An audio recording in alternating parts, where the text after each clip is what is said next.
तुम्ही गेला तर जलयुक्त शिवाराच्या डिंगा मारणारे देवेंद्र फडणवीस मृदा संधारणाच्या शेकडो योजना बंद करत आहेत. त्याची प्रशासकीय मान्यता त्यांनी काढून घेतलेली आहे. कारण हे दिले आहे की कॉन्ट्रॅक्टर काम करत नाहीत, जमीन भूसंपादनाच्या मध्ये अडचणी येतात. योजना सुरुवात करायच्या पहिले आणि त्याच्या संदर्भात पैशाचं आवंटन करत असताना ह्या सगळ्या गोष्टी पहिले करायच्या असतात. त्या केल्या गेल्या का नाही?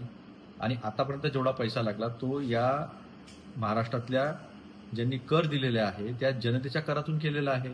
मग तो पैसा गेला का वाया? त्या योजना वाया गेल्या की वस्तुस्थिती ही आहे की तुमच्याकडे पैसेच नाही आहेत. तुम्ही मागच्या 2.5 वर्षामध्ये पूर्ण तिजोरीची वाट लावलेली आहे. ना तुम्हाला लाडक्या बहिणींना पैसे देत आहेत व्यवस्थित, ना तुम्हाला दलित आदिवासी समाजाच्या योजना त्याला पैसे देत आहेत, त्याचे पैसे इकडे तिकडे वळवता. नाही तुम्हाला या दुष्काळी महाराष्ट्रामधल्या जलसंधारणाच्या योजना पूर्ण करतायत. संपूर्णपणे अपयशी ठरलेलं असं सरकार आहे. फक्त आणि फक्त जाहिरातीवर टिकून आहे. वास्तविकता वस्तुस्थिती ह्या सगळ्या योजना बंद करण्यामधून स्पष्टपणे पुढे येत आहेत. महाराष्ट्राच्या हितासाठी आणि धर्मांध जातीवादी भाजपला दूर ठेवण्यासाठी आम्ही एकत्र येत आहोत.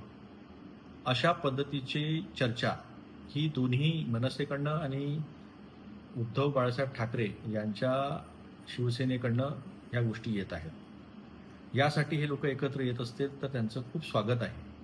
या महाराष्ट्राला जाती धर्माच्या नावावर ज्या पद्धतीने मंत्री संविधानिक पदावर बसलेले लोक तेढ निर्माण करण्याचा प्रयत्न करत आहेत, अशा परिस्थितीत भाजपला घालवणं हे सर्वांनी मिळून करण्याचं एक महत्त्वाचं काम आहे. जे छत्रपती शिवरायांच्या चरणी जे आहे ती एक फार मोठी भेट ठरेल.